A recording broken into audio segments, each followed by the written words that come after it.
トビデオ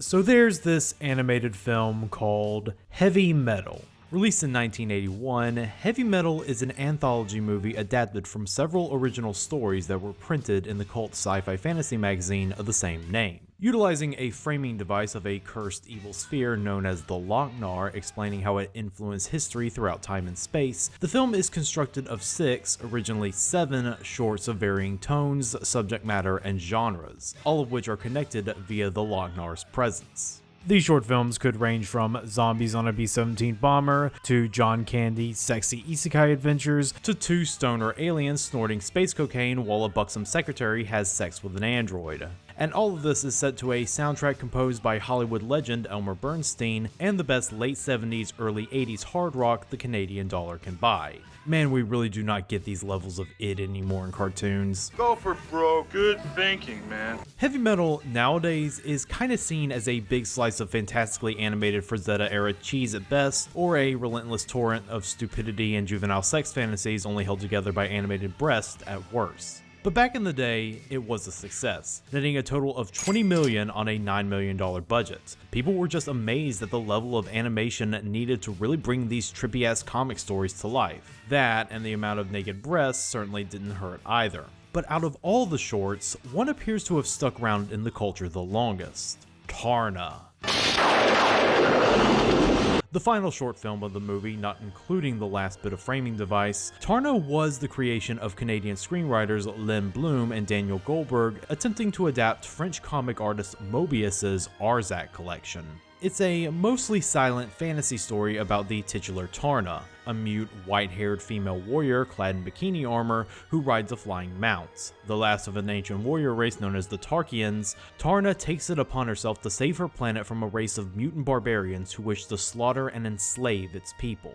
If you ask anybody about the movie Heavy Metal, people will usually think of Taarna, not only because it is universally considered to be one of the better shorts of the bunch, but also because Taarna's striking image adorns all the posters for the movie in the first place. Like how Neo Tokyo is forever associated with the image of a screaming psychic race car driver, Heavy Metal has burned the image of a powerful sword-wielding babe on top of a flying mount.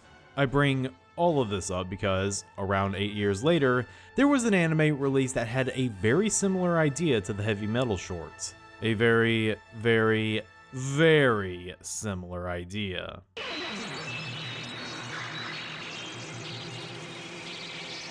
その光はまさしく勇者の力の現れ。 Somewhere in a long-forgotten kingdom, an ancient prophecy foretells of 3 champions: the champion of bronze, the champion of gold, and the champion of silver. The evil sorcerer Varol, lord of the flying castle Valkasos and the champion of gold, seeks to eliminate the other champions so that they do not impede his conquest of the world. With the help of his evil wizard assistant Gardine, Varol kidnaps the current champion of bronze Meshu and holds him hostage to lure out the champion of silver. Said champion ends up being a young warrior girl named Lemnear, currently on a quest to seek out the killer of her parents to avenge them, which incidentally was Gardine. Lemnear has found herself in a town ruled under the iron fist of the slaver Lord Vuan. Lemnear, being a beautiful woman with a nice pair, inevitably finds herself in the greedy lord's grubby perverted clutches. But considering his close connections to Valkasos, it might just be the key to not just stopping Vuan and freeing the village, but to also make the prophecy of the 3 champions come true and put an end to Varol's nefarious plots.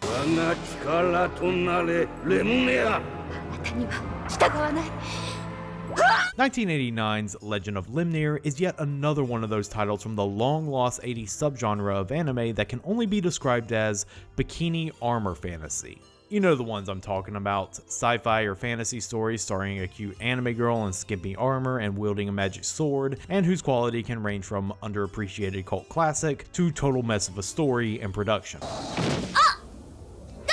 But what distinguishes Lemnear from her contemporaries is that it's a straight up sword and sorcery story. Unlike previous bikini armor fantasies, which were built on more sci-fi and magical girl tropes, Lemnear is channeling the classics of heroic sword-wielding warriors facing off against cackling evil overlords in their mystic keeps. In many ways, Legend of Lemnear could be seen as cutting edge for its time, being an early signal for the transition away from sci-fi to D&D style fantasy that would happen at the dawn of the 90s next year. But does Legend of Lemnear deserve credit for prepping Japanese otaku for the next decade's fantasy boom, or is its status as a cult classic just a result of it being at the right place at the right time with the right amount of tits?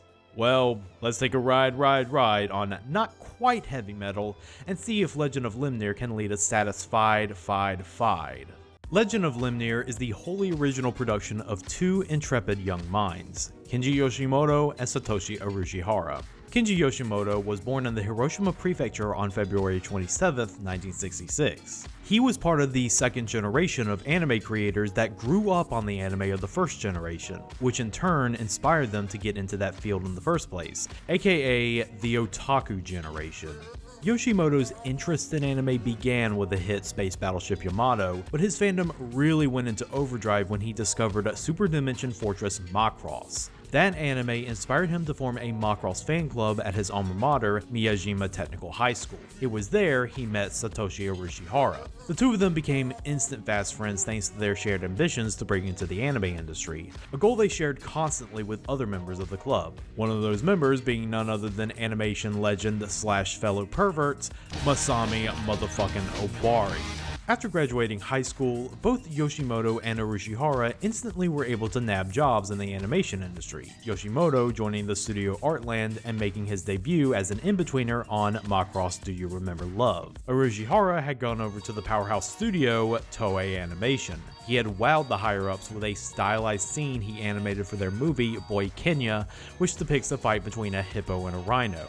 He had actually done part of this while he was still technically in high school, which explains why he got the key animator spot so fast. Shortly after that, Urushihara became a big wheel on a little outsourcing project for an American company.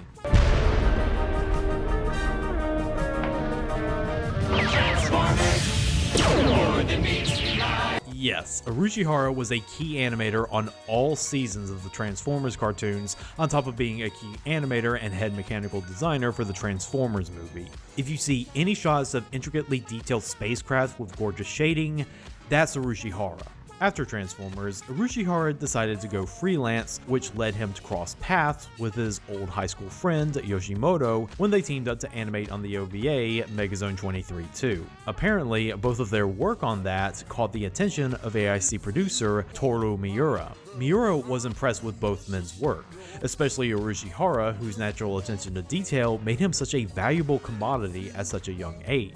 By 1987, Miura had appointed him character designer for the adults-only OVA White Shadow. This introduced the world to Urushihara's other noteworthy talents: drawing beautiful, luscious breasts. Breasts designed with such love and care that you can feel the body heat radiating off of them. Breasts with such tangible softness that... Anyways, Miura liked Urushihara's work on White Shadow and decided that he was ready to helm another, bigger project. It was to be a wholly original OVA, with the only guideline being that it had to be a heroic fantasy. Urushihara accepted the project right away, but it wasn't before long that Miura had second thoughts. Even though he was obviously talented, putting a young gun like Urushihara in charge of everything felt untenable from a production perspective. So Urushihara brought his friend Yoshimoto on board to act as director and storyboarder, while Urushihara filled in as animation director and character designer. According to Urushihara, the original treatment for Lemnear that he was handed lacked any sort of the typical fantasy elements for a heroic fantasy. As a result, he and Yoshimoto basically rewrote the story from the ground up, emphasizing the sword and sorcery tropes that were popular in RPGs and fantasy stories at that time. After assembling a quick pilot film to show a proof of concept, Yoshimoto and Urushihara were given the green light to produce Legend of Lemnear. So how did it turn out? Shocking nobody, having a detailed-oriented artistic mind like Urushihara's at the helm makes Legend of Lemnear look pretty damn good if I do say so myself. This is an AIC production from the 80s, so of course you're going to get quality animation, but getting that level of animation from Urushihara's elaborate character designs is worthy of praise on its own. You have scenes like the opening bar fight where Lemnear fends off a gang of toughs with some excellent fight choreography.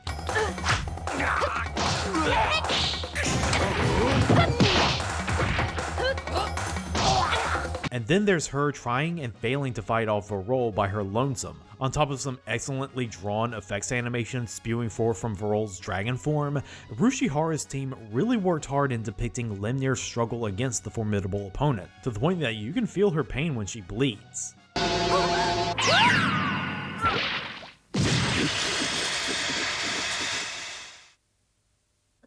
This can be all thanks to Lemnear's character design. Urushihara gives her a design that's appealing while being noticeably more mature compared to previous bikini armor fantasy protagonists. She's big-eyed and cute, no doubt about that, but she still has the body of a warrior bedecked with some truly dazzling armor, with an excellent vocal performances on the part of Seiyu Eiko Yamada as the cherry on top. Her design grabs your attention and is a treat for the eyes, in more ways than one. Lot of hair. Big. Urushihara's nickname isn't the Master of Breasts for nothing. Cheesecake is the man's favorite dessert, and he's gonna deliver on that front. I've seen people really knock this portion of the anime just because of how exploitative it is. I mean, not only do you have the stock, obese, slightly ethnic slaver lounging around his topless harem, but you also get Lemnear in there to be briefly hypnotized into a state that allows her jublies to be fondled without her consent. I can understand that not being everyone's cup of tea, but it's not that big of a deal. It doesn't last very long, and come on, let's let the horny authors be horny. Those are some amazing animated breasts, you gotta give them that much. A more effective critique I can level against Legend of Lemnear is that, in spite of Urushihara's designs and his staff animation work, there are some inconsistencies. Sometimes you'll get amazing cinematic sequences, and other times you get scenes that are following the oldest cost-saving measures in the book. Some of this might be pinned on Yoshimoto, this being his directorial debut on top of his first boarding credits. Some of the camera work in this anime feels rote. It's especially made obvious in the climax when Lemnear and Meshu combine their powers to fight Varol, and a lot of what could make this an exciting final boss battle just isn't there. It's lacking something. It could also just be the double-edged sword that is Urushihara's design work. For Lemnear and Meshu, their designs are visually striking while also being easy to animate. But for the characters Varol and Gardine, they are so incredibly over-designed that they end up feeling like statues for most of the time. And that's counting the finale where Varol turns into an actual statue. And if you are a character that isn't that important to the overall plot of Lemnear, Urushihara is probably not going to give you that much unique flavoring. The character of Leanne is just a meek supporting cast member only there to give the helpless villages a sympathetic face. So of course Urushihara is just going to draw a sexy brunette and call it a day. But for all of the animation's faults, they are still nitpicks that we really can't begrudge because, let's be real here, the technical aspects of Lemnear is all it really has. So you know how I started this video off by talking about heavy metal and how I mentioned Transformers the movie a few minutes back? What do both of those films have in common? The fact that both are films with subpar narratives that are uplifted by the quality of their animation and soundtrack. This is bad comedy. Legend of Lemnear has exactly the same problem. Well, not exactly the same problem, to be fair. Norimasa Yamanaka's soundtrack isn't exactly something you'd write home about.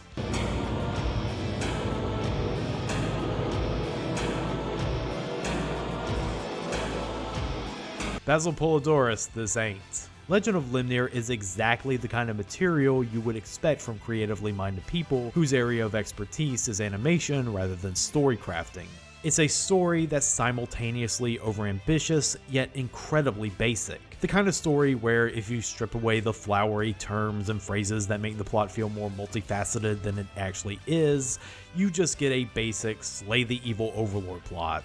Which would be fine, except that Yoshimoto and Urushihara structure this like a bad Dungeons & Dragons session. I mean, we are talking full-blown amateur hour. The reason why Lemnear gets kidnapped by Vuan's men is not just to give her a scene where she's molested, 娘に手をつけるためにバロール様から授かった魔導の力ではないはずだぞ。but also to actually lead her into the overarching plot in the clumsiest manner. As soon as she wakes up in the dungeons, the first thing the villagers tell her is, "Oh good, you're awake. This old guy has been expecting you. Please follow this secret tunnel that's in this dungeon for some reason and go speak to him." 鍾乳洞にいらっしゃるわ。あなたがここに来るのをずっと昔から待ってらしたそうよ。昔から？早く会ってらっしゃい。This is then followed by the old Beardo sitting Lemnear down and telling her everything she needs to know about the plot so far. 銀の力が解放されるとき、聖堂は金をも超え、まさしく神の力を得ることができる。That's really how the plot moves forward in Lemnear. People telling her where to go next and loosely tying her motivation of avenging her family to it just to give her some semblance of agency.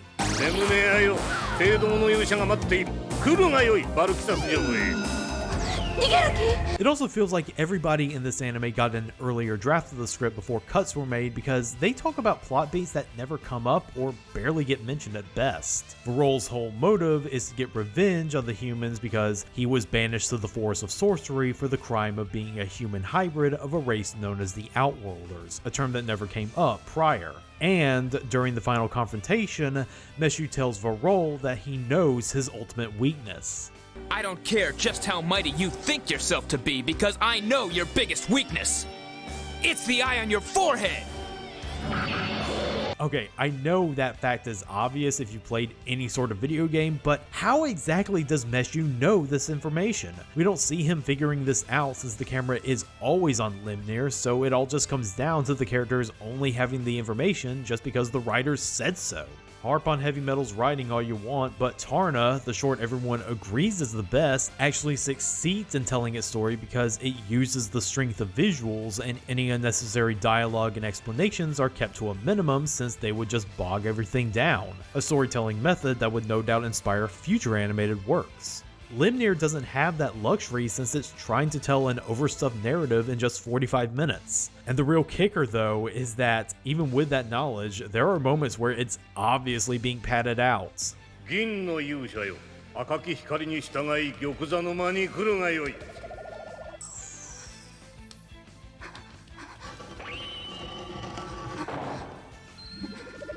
Ultimately, Legend of Lemnear feels like a first draft of a pretty good fantasy story. Because that's what it is, a first draft of a pretty good fantasy story. A few years after the release of Legend of Lemnear, Yoshimoto and Urushihara released an 18-chapter adaptation of the OVA. By all accounts, I think it's a much better story. There's more thought put into the plotting and characters, with dynamics rewritten to give everyone more depth. Examples would be Leanne going from a helpless waif to a veteran bandit who leads the slave rebellion in Vwan's Keep, Vwan also being Leanne's father corrupted by demonic powers. And on top of that, Varol is given a far more interesting motive than to just kill all humans that I'm not gonna spoil. But more importantly, it allows us to spend more time with Lemnear and have her story develop naturally rather than having other characters conveniently be there to direct her from one plot beat to the next. And to answer the next question y'all might have, yes, Urushihara is also making the art of Lemnear look as horny as possible.